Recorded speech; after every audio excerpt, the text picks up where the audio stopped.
Auzubillahiminash-shaytanir-rajeem. Bismillahir-rahmanir-rahim. Assalamualaikum. Ji ayanu, pakhair agale, ni hao, chunashumme, washmale. Oh, hi, gozaimas. Guten Morgen, hola, boyo, privyet, kaifa hal? Hale shuma chatore, ahlan wa sahlan, marhaba. Buna, mucho gracias, swabbi, balli kare aaya. Hoş geldin and I say, Khuyamora, Chivato, Chihalyod, Kalimera, Kherutan, and a very warm welcome to everybody who's tuned into PTV World and are watching World this morning alongside my very well-learned colleague who happens to be Ms. Haja Sethi. I happen to be Shahzad Hassan Khan, and ladies and gentlemen, it's been raining away in Islamabad and I just cannot keep calm and cannot contemplate on how amazing I feel just because of the fact that my city, Islamabad, looks pretty serene. Not just that, but beautiful on top of that as well. I think it calls for pakoras today, Hajra.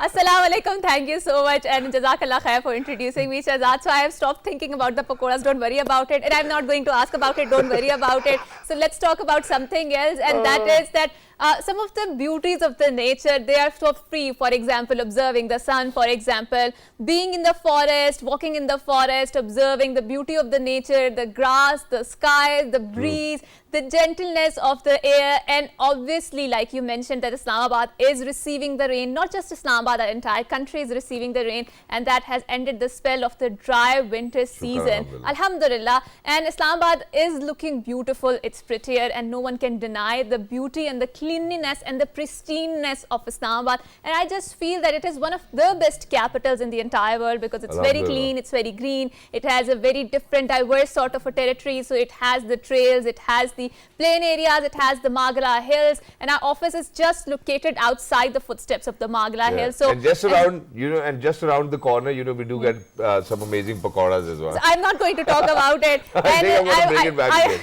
I was talking about the beauty of the nature, and which is absolutely free. So one of the things that, and because we are all one at the center of it, because we are all connected to Allah subhanahu wa ta'ala, and that is why whenever we go to the nature, whenever we are in the jungle, whenever we are in the forest, whenever we see the birds chirping, the breeze blowing, the sky, the sun illuminating us, so it's all feel amazing. And Islamabad has amazing spots, especially if you want to enjoy the pristine beauty of the nature. So make sure that in a world where we so much distracted by all of these thoughts, by all of this cacophony of the world, what will going to happen, how we going to do this, and the rat race and the competition that we humans are engaged in. And I just feel that what are we humans doing? We are not observing the nature, and we are just, we are not having that tawakkul that requires us to believe that Allah has taken the ship of our destiny and He's going to provide us everything because He is Al-Razik, right? And it's very important that you spare 5 or 10 minutes out of very busy routine and go and observe the nature, because this is something that is always going to repay you, not just spiritually, but psychologically, physiologically, physically, mentally, and in every aspect of your life. Exactly, and we certainly want it that way as well. Imagine, walking bare feet on grass. I think this is something that which will relax you, it will release endorphins and whatnot. But what happens is, Bear Haja has actually spoken about this rat race. I believe that everybody is a part of it these days, unfortunately. And the most that we could actually do for ourselves, ladies and gentlemen, this is something which I will let you know. Yeah, unfortunately, I'm interjecting you, but we have to go on a short break, and after that, we are going to come back.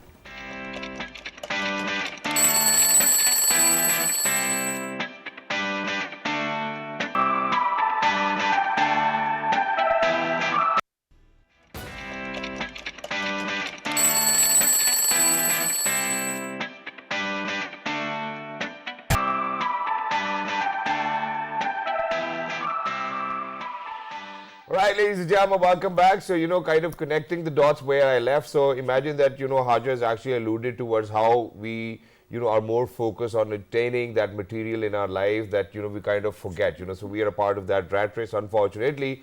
And so what happens is, Haja, that we are unable to take time out for ourselves, and imagine that such is the school system as well.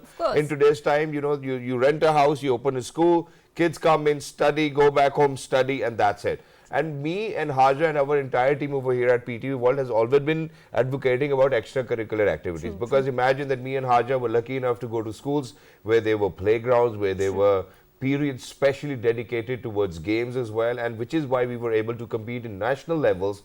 Basketball, for example, may it be polo, I was able to play because of the fact that school gave me that. Now, not just that, whenever we speak about extracurricular activities, I think that, that's where you make most of your friends. That's where you get discipline from. That's where you learn. That's where you grow. And that's essentially that we would want to kind of talk about. With the reason being is that what do you think that the kids of Pakistan or the future generations of Pakistan do think actually about extracurricular activities? So for that, ladies and gentlemen, we're very lucky that we have been joined by the future generations of the country over here inside the studios. So it's not going to be a teacher, nobody else. You know, directly the people who really deserve extracurricular activities, may them be at school or at home. Ladies and gentlemen, we're very lucky that we have been joined by somebody who happens to be a student of A level. She is Miss Amna Maqsood Malik. Hello, assalamu alaikum, good morning. How are you feeling today? I'm feeling great. Thank you for having me. Thank you so much for joining us. Wonderful to have you over here alongside Miss Amna. Ladies and gentlemen, we're very lucky that we've been joined by a 4th grade student who happens to be from King's School, and he is Mr. Ali Asfar Sahar. Hello, assalamu alaikum, good morning. Walaikum assalam. Good morning to you. Thank you so much Thank for you so joining much. us. You look amazing. Thank you so much. Your energy looks amazing. Your dress looks amazing. And the flag looks amazing as well. Amazing. Thank you so much for joining us.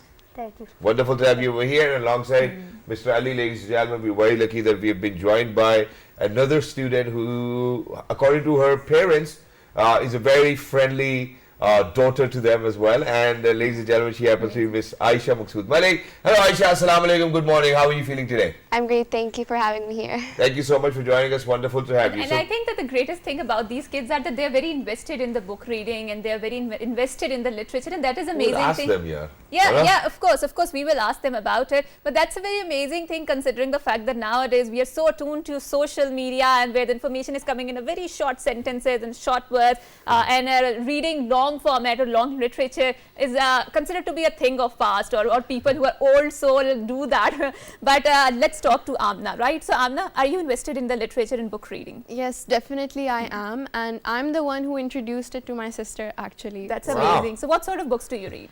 I usually read self-help books and self-improvement books Yeah. because they So contain a that is lot the of... person then, yeah. I like it, I Yeah, like it. yes. Definitely. Go ahead. Yeah, so I like them personally because they give a lot of different opinions and perspectives of the way people think. Right. Yeah, so that's why I think I'm more drawn to the non-fiction genre. Okay. Yeah, Yes. I think it's good. It's good to, you know, kind of learn about how you can help your own self rather than asking for a piece of advice.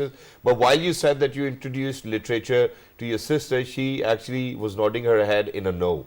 That, you know, that's not really the case. So let's ask Aisha. So Aisha, was it Amna Api who actually introduced you to books and literature? She introduced me, but I was the one who kind of took the step myself.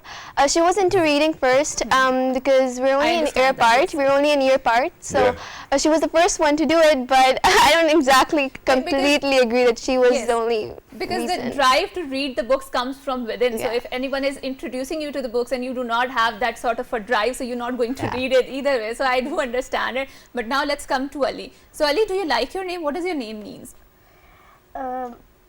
Ali means brave, and Yes. Asfar means tiger. Wow, That's so you know you're a brave tiger. That's a year. Well, that's wonderful. So you know, if we, because we have started our conversation, we want to talk about extracurricular activities. We will talk about that. But you know, since we started off from literature, what is your favorite subject? Is it maths, physics, chemistry? I don't know. You know, what we My used to study in favorite- grade 4?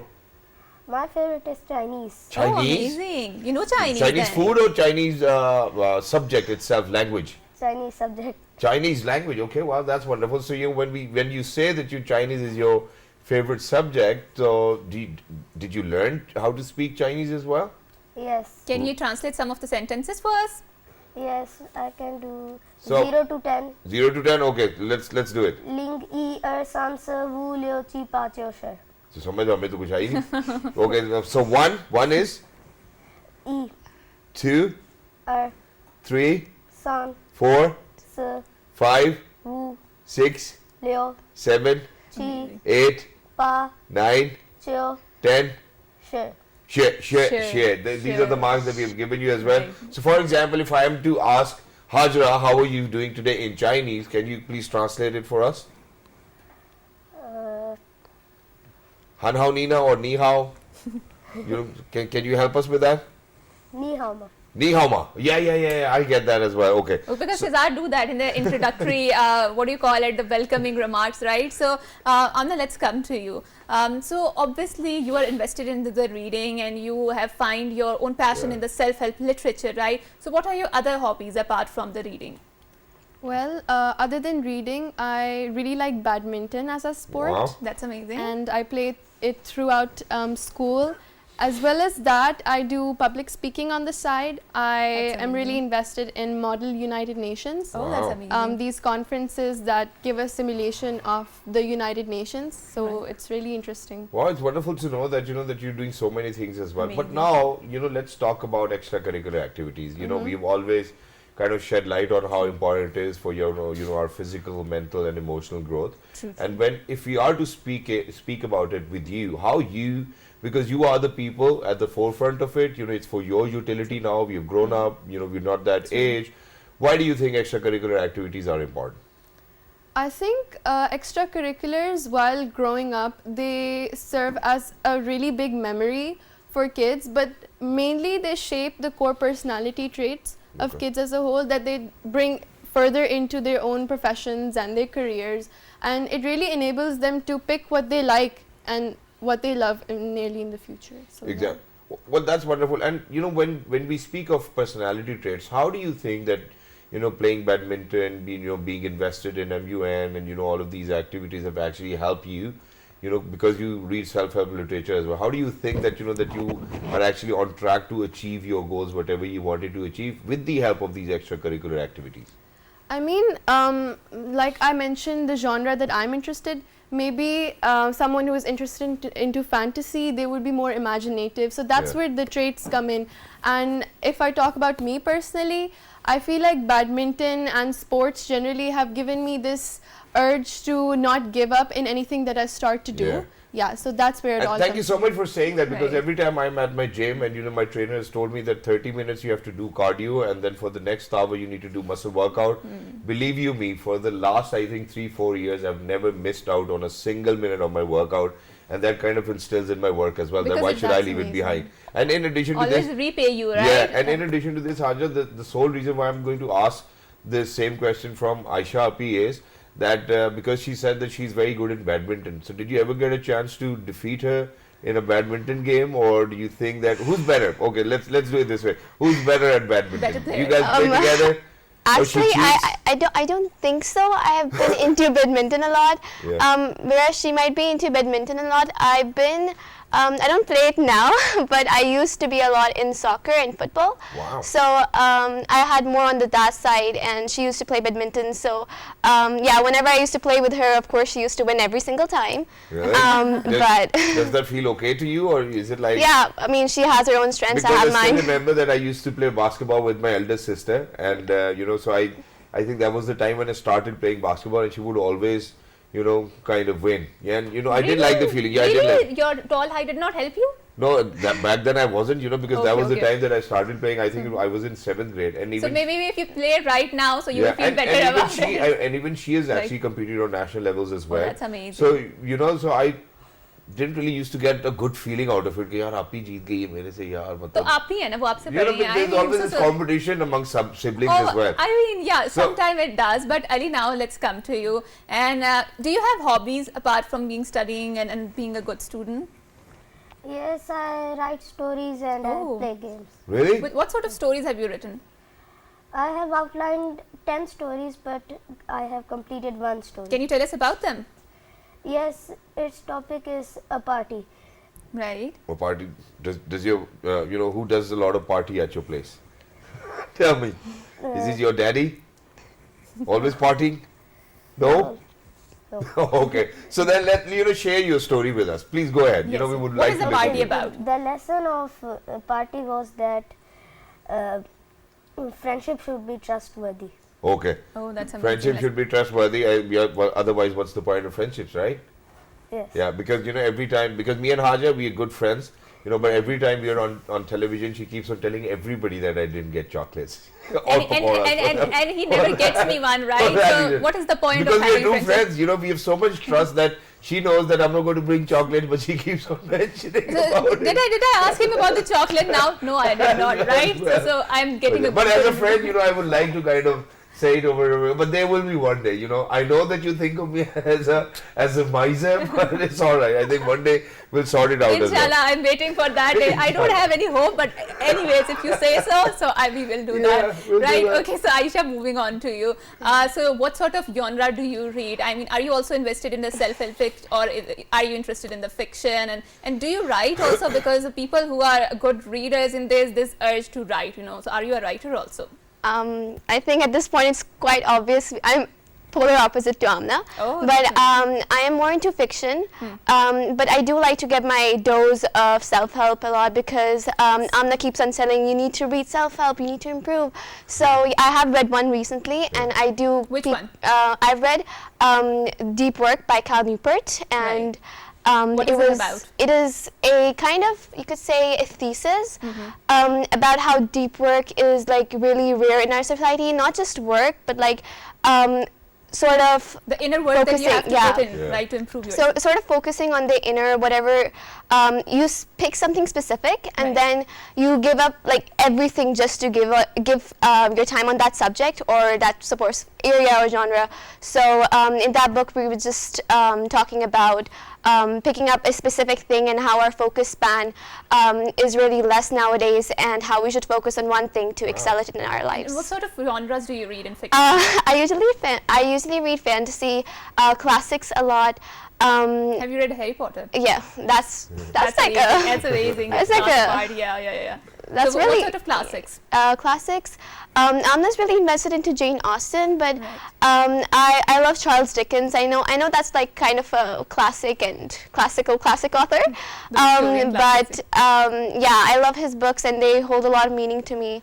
And that just shapes my reading taste if I read modern classics. Yes. So And because if yeah. you read Charles Dickens, so you will find the image or the sketches that he's presenting of the Yeah. city, particularly in the UK or the US, Yeah. you will find that, you know, we are experiencing the same exact social conditions here in Pakistan too, right? So you get a lot of familiarity with that. But with that, we are really short on time, and because of the paucity of the time, we have to wrap up this segment and say thank you to all of three worthy guests who came here, who had an amazing conversation. They're amazing kids with some amazing sense, and I'm really I'm impressed by the way they are speaking and articulating, because I don't think so that I was that much of a smart person back then at their age, right? I think So- we didn't have such amount of confidence as well. I Yes, think yes. these kids will certainly be the future of Pakistan, which is why towards the end I'm going to move on to Ali Asfar as well. Ali, do you have any message for other children who are actually watching you today? Please look into the camera and say whatever you feel like.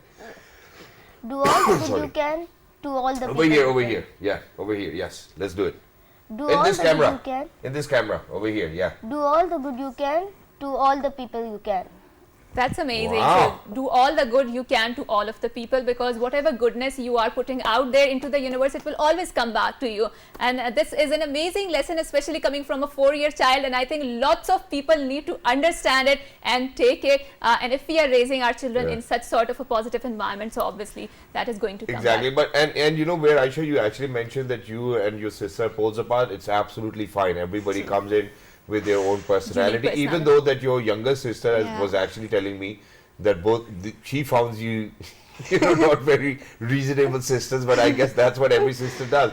You know, even my youngest child, you know, because I have 3 daughters as well, alhamdulillah, you know, she keeps on telling all the other 2 that, you know, that I'm not your best friend and I'm not going to play with you, but the next moment they're playing together. So it's perfectly okay. But how do you, Amna, see your role as a mentor for your sisters? Because that's exactly what we have seen while we were growing up. And while I was listening to you both, you know, kind of communicating with each other, I kind of got nostalgic about, you know, how our childhoods were. You know, we used to fight a lot. That's what my parents tells us as well. And so how do you feel like that you have a greater responsibility in making sure that they get to a point where you want them to be? Being an elder sister, it's always about being conscious that if you're going to do something, they're either going to copy you or they're going to exemplify it and do it in their own way. Yeah. So I think that's the thought that comes in before I'm doing anything. But mainly when it comes to mentoring and leadership, I would say that it's mostly about feeling responsible towards your own self and being true to your own self, and that gives the inspiration to both of these also to do whatever they love. And thank you so much for saying that. But the sole reason why I was asking you this question was that, you know, most of the time my family keeps on telling me that you have made your elder daughter an api already. You know, so, you know, she's 11 years old, and then, you know, she's always responsible for her younger sisters and whatnot. Do you think that it does matter at times, or it is it is a burden to you that, you know, that you are responsible to look after the other two, or should it always be parents' responsibilities to look after each and every child?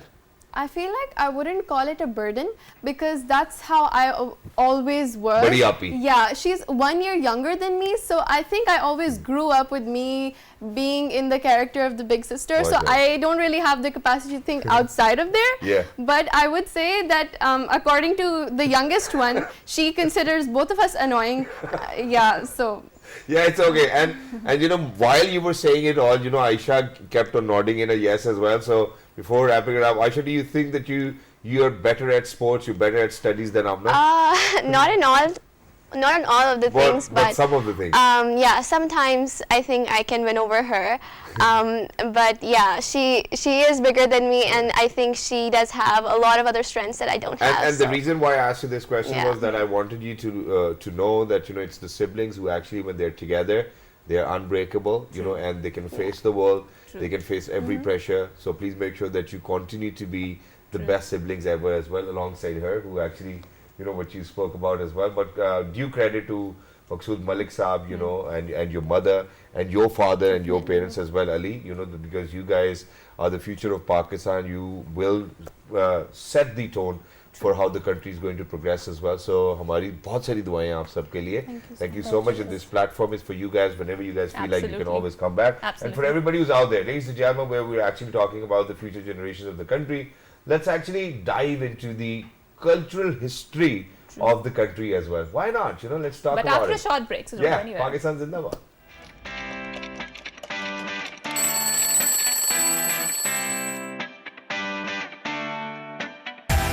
Back, and before going on to the break, Shehzad alluded to the conversation that we are going to develop in this segment, and it is about the cultural value and the civilizational history of Pakistan. So Pakistan, the area that occupies in this particular geographical region, has a very fascinating tale, what I would say, and it is sitting on one of the earliest remnants of the Indus Valley civilization, on the Mehergarh civilization and on the Gandhara civilization, and those civilizations, which are thousands of years of the old, have given lots of things to the entire civilization, to the entire humanity. So for example, Indus Valley civilization, the people were one of the pioneers of the urban planning, and especially at the time when the world did not knew what the urban planning was about. And I think we as a people can obviously learn a lot from our ancestors, and also not just the Indus River, which is flowing from our north till our south, has seen so many civilizations, so many people, so many cultural history. We are definitely going to talk about it, and we are very glad without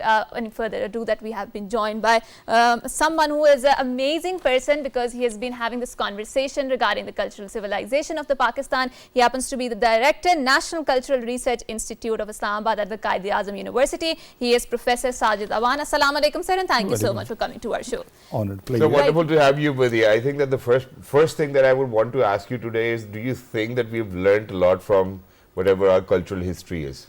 Well, Shehzad, let me first of all congratulate PTV World for taking such unconventional topic of cultural history. Because as a student of history, what I feel that we had always been studying history of kings and history of political history and all that. Cultural history we never touched upon. True. This is an area which basically needs special attention. That is why I think that this is a good beginning. You know, what I think, what we learned, what we did not, what we should not, basically it depends upon what kind of history we are teaching to our generations, and what basically is our narrative. Okay. If we are focusing only on the politics of political history or history of power, then we will be telling them the history of wars and history of competition and history of killings and murders and all that. If we come towards cultural history, we will be teaching them history of language, history of culture, history of painting, history of music, history of art, history of sculpture, history of calligraphy and all that. This basically is that crisp which we need To share. Yes, to share with our generations. This basically, if you, as a student of history, what I observe that all history basically is determined by your culture.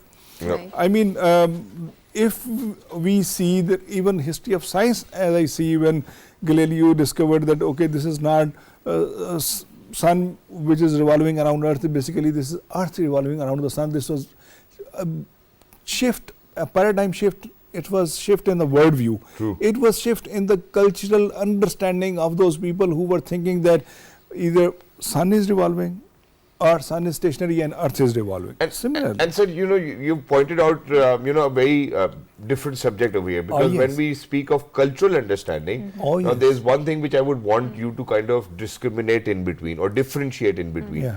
Now, imagine most of the time, our viewers who are out there as well, because we live, in the Islamic Republic of Pakistan, and because of our religion, we start to think that the cultural history can be different because of the fact that our religion is Islam. Yeah. Now, what I would want you to shed light on is that when we speak of cultural history, Yeah. it belongs to the entire subcontinent. Or do you think that it has a correlation with your religion as well? Please. Oh yes, exactly. Very beautiful. This basically is a region where any community, any invader who was coming was being merged in this civilization, which was Indian civilization. Muslims have only Muslims have this distinction to survive with their separate entity, with their separate culture. When I take this statement, which we generally use very casually, that as Qaid said, that Pakistan basically was established on the day when first native Indian was converted to Islam.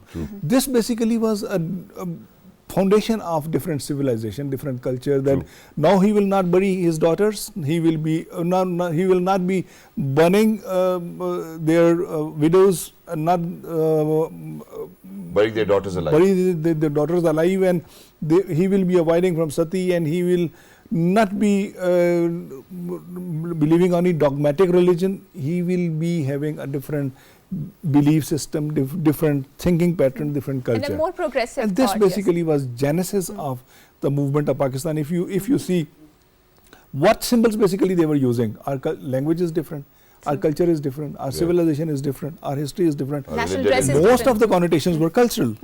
So genesis of Pakistan is basically not exactly political, it was purely cultural. Okay. And I think let's also talk about the Indus Valley civilization, because we human beings, we have this sort of an arrogance, and especially I think in 21st century, because we feel that we are at the zenith of our civilization. So we are most advanced civilization, and we are very intelligent because we have developed computers, we have developed ITs, and we have a more evolved intellect. But now let's talk about the Indus Valley civilization. Yeah. So what sort of lessons do you feel we can learn from that very advanced civilization, because they contributed towards the urban planning? And if you see their structure, you will find that at that time, and thousands of years back, they have a very defined sewerage system, very defined urban settlements. Beautiful. And what else we can, learn from that civilization? Well, Hajra, let me say that at the time when we were studying this Indus civilization, and when the people of this region, they were producing excellent ideas. They were living a civic life with sanitation, with town planning, with urban planning, with the markets and everything. When rest of the world was lying in a cage life. True. Right? So this treasure of this land, basically Indus civilization, then Gandhara civilization, then Muslim civilization. Muslim civilization basically introduced a very different taste to the history of India. Well, if I refer to two historians, one Sure. Al-Baruni, he wrote Kitabul Hind. Yes. This is not political history. That's This true. is cultural history. That's true. That culturally we are different. True, true. And a very big name is Ibn Khaldun, and as a Muslim historian. Ibn Khaldun basically wrote 30 volumes of history. Yes, But it was not a political history. that's true. Very distinctly, it was purely a social and cultural history. Okay. That's true. And this we need to tell our generations. What I feel that writing only political history is a purely design of the ruling masters. And Like writing Yeah. Shahnamas, like Chashnama, Fatawa Jahangiri, Shah Jahan, such kind of Shahnamas, Right. they were basically to tell that what basically is different in us from the previous people, But from the nevertheless, previous it's a valuable generations. contribution. But this is what I would want to ask away, because there's a very famous quote, and they say that a hunter would always be glorious till the time the lion starts to ride. Right, So yes. so when we talk about political history as well, do you think that when we speak of these Shahnamas, Yes. it can be a little forged as well? Oh yes, exactly. It's You all know, about perspective, right? Nothing Yeah. is forged, yeah? Nothing is truth. I mean, It's just about... not even. Yes, obviously, yeah. Okay, let's take it this way, yeah. they take history as a high story, Okay. basically putting yourself on a high pedestal. If you are a Yeah, hunter, हमसे अच्छा तो था ही कोई. in tiny. Yeah. If you are a hunter, then you will be portraying hunter as always as victorious. True. And if you are hunt, and if you are basically victim, ਤੁਸੀਂ ਮਾਰੇ ਹੋ. yes, and you are writing it down, then Yeah. you will be telling that I succeeded for 10 times and hunter succeeded 1 time. True. And this basically is quite a different connotation. It starts basically with reference to context. What reference you are taking? We Muslims in this region, as you were asking, that what basically is the relation between religion and history and cultural history Yeah, and all because that. we mix it most of the time. Oh yes, yes, yes. This is a religion which basically gave inclusivity of the Existence. masses. Yes, this was an inclusive religion. Our mystic teachings, you pick any name, be he from Punjab or from KP or from Balochistan or from Sindh, their message throughout their poetry and prose, that is same. True. I mean, that is love. Love with the people, love with the land, love with Divine nature, love with God. I mean, if you are taking love as your Central point. central point, then you will be loving each and everything around you. And is that exactly that we share the same values as of today, or do you think that we might have deviated a little bit? Oh yes, generally we take it very short-sightedly. Political history is short-sighted. Yeah. Cultural history is very long. Okay. Right? Cultural shifts come occasionally. That basically determines your behavior. What I feel that we are still having the same feeling of hospitality, love, Alhamdulillah. and virtue. Food made and, with the events, yes, yes, exactly. If you go deep down in the society, you will be feeling that this is the most loving, caring, and very Hospitable hospitable I society. think that we have examples over here as well. So imagine that we do get a lot of travel vloggers over here from abroad, and these are the things that they Yeah. kind of portray about our culture. But there's one and question. people promising pakoras Yeah. in the rainfall But and there's- chocolate. Yeah. It's very hospitable nation, But mashallah.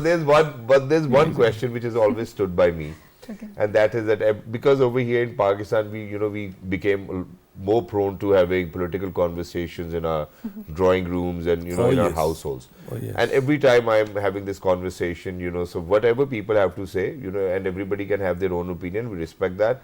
But what I have realized is that that this is whatever we see today Yeah. was exactly which was happening in the 19th century as well. So as a student of the history and Yeah. to speak about political history, do you think that such were the affairs of political parties and political members, whoever were at the helm of the affairs as well, and this was exactly the same politics which was being practiced by people back then, because that was the precedence, which is why we see such practices today?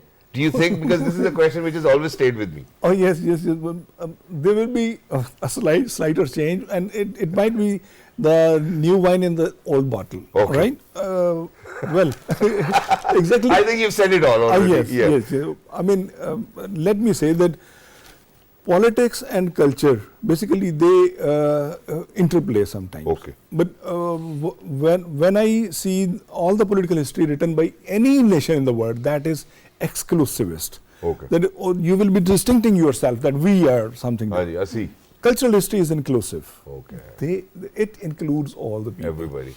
I mean, it does not tell us. Relatively. Yes, generally we see that what were basically the values of rulers, what was the elite class. Yeah. But cultural history tells us what was your Us. carpenter, what was your, painter doing, what Yeah. was your calligrapher was doing, True. what basically was the happening back artifact, in those days. what was basically happening at the base level of the society. Exactly. And politics always is run by the common people. True. Common people. It is influenced. If someone feels that we can dominate from above, it is not acceptable. Thank you so much, sir. Thank you so much for saying that. But I think that the best positive outcome that we've had today is that whatever our culture was, we are still true to it. And I think that's how we would want our nation to progress as well. Thank you so much, Professor Saab, for being with us. Lovely to be in conversation with you. And for everybody who's out there, ladies and gentlemen, we've always been kind-hearted people. You know, that's what our culture tells us, which is why we're going to wish a birthday to an angel as well today. So, Haja, let's do the honor. Right. So she is a very lovely Masooma Heather, and it is her birthday, and we're wishing her happy birthday. So happy birthday to you, Masooma, and may you have many, many more. And she often many more. Yeah, and she often comes to our studio, and she's also gracing us, especially in our newsroom. And she's a very cute kid, and she has a so interesting conversation to offer. And Masooma, make sure that when you grow up, you are a responsible student, you are a responsible citizen, and also make sure that you take very good gifts from Anam, because Anam never gives us any sort of treat, right? And Masooma, while you may look like your father a little bit, this is something which I can actually see on the screen, but please make sure that, you know, when you behave, you do not behave like your father. Always be gentle like your mother. She's been an amazing lady, and she's that example that you really need to follow. Ali, I know that you're my friend as well, but unfortunately couldn't really say a lot of good things about you. So yeah, Masooma, happy birthday, Putra, and enjoy yourself, enjoy your day. You're the source of happiness for your parents. Please make sure that you stay like this. Be awesome. Allah nazar se bachaye. And for everybody who's out there, ladies and gentlemen, if it's your birthday today, happy hash day. And with that, we will bid you farewell. Allah Hafiz. Until next time, it's a goodbye and good morning. Morning. Look after.